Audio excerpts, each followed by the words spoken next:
So Android Wear 2.0 is almost upon us, and it's coming on two devices. This, the LG Watch Sport, and this is the LG Watch Style.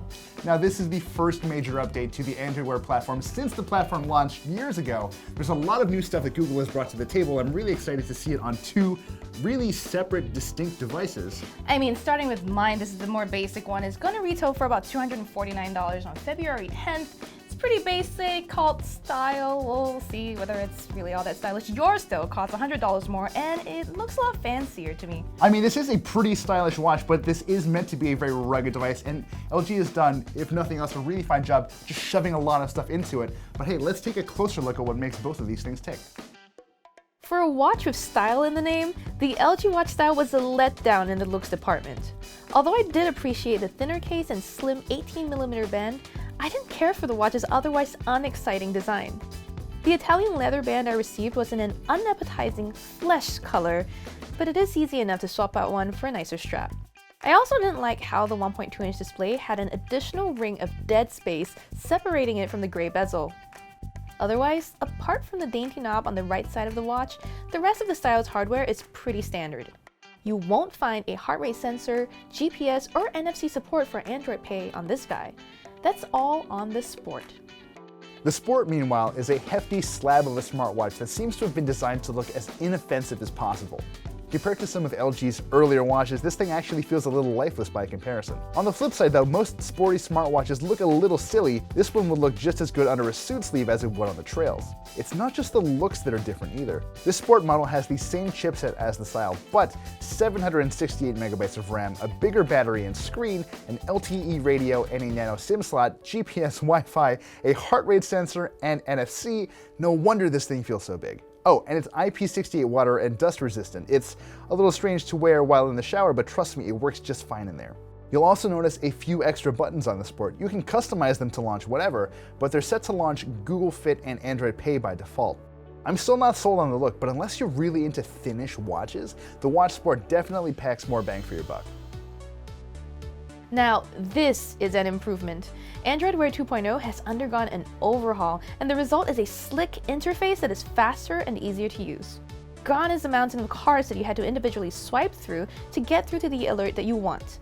No longer do you have to swipe twice or thrice to get to the list of apps or see your contacts. Thanks to the new watch style, you'll spend less time in Android Wear trying to find what you want.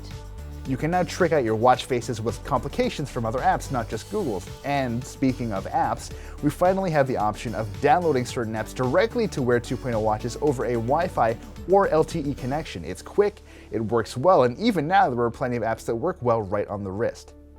You know what's great to do from your wrist? Firing off quick text replies to incoming messages that need immediate attention. When paired with an Android device, the watches let you respond to your contacts in any of three new ways: an on-screen keyboard, scribbling a quick note, or picking a smart reply. That last option lets Google suggest answers for you based on the message. You can still dictate replies or select an emoji as you could on the older OS.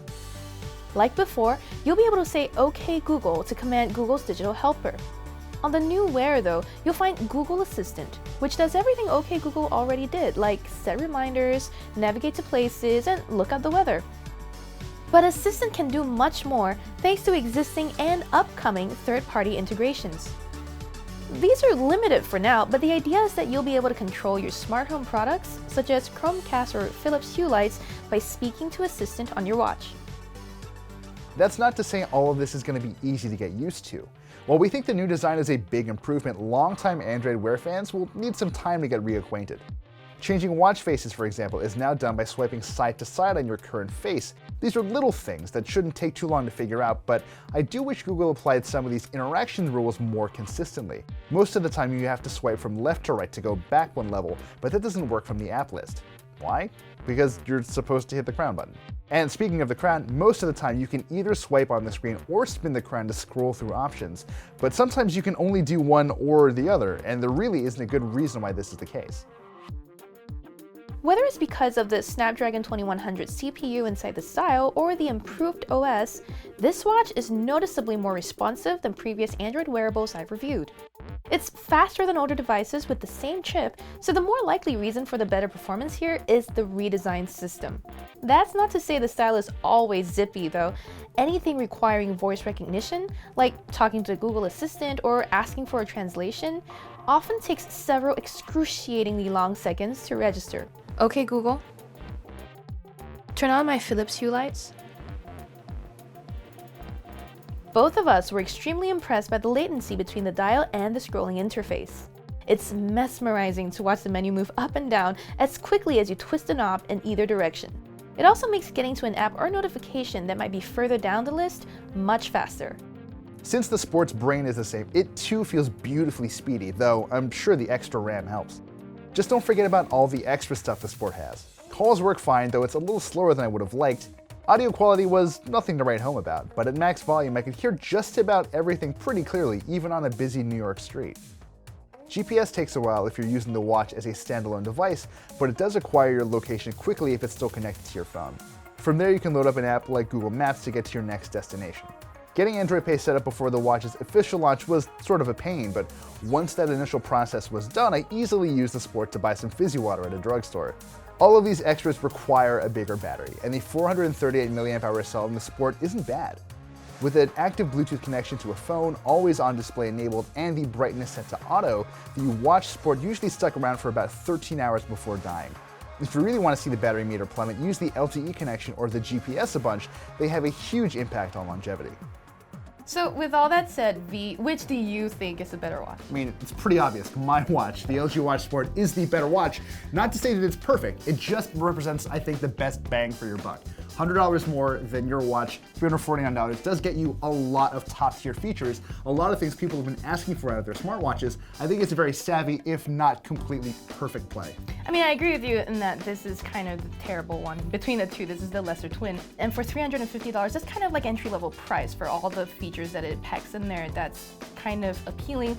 That said though, I feel like this time around doing this review for Android Wear, both of us have reviewed a bunch of them. This is kind of the first time I can blame the hardware maker for a lot of the flaws I find with the device versus complaining about Google's failure to do a good OS, which is kind of refreshing. Yeah, it's a nice change of pace. I mean, we cannot overstate the fact that Android Wear 2.0 is not perfect.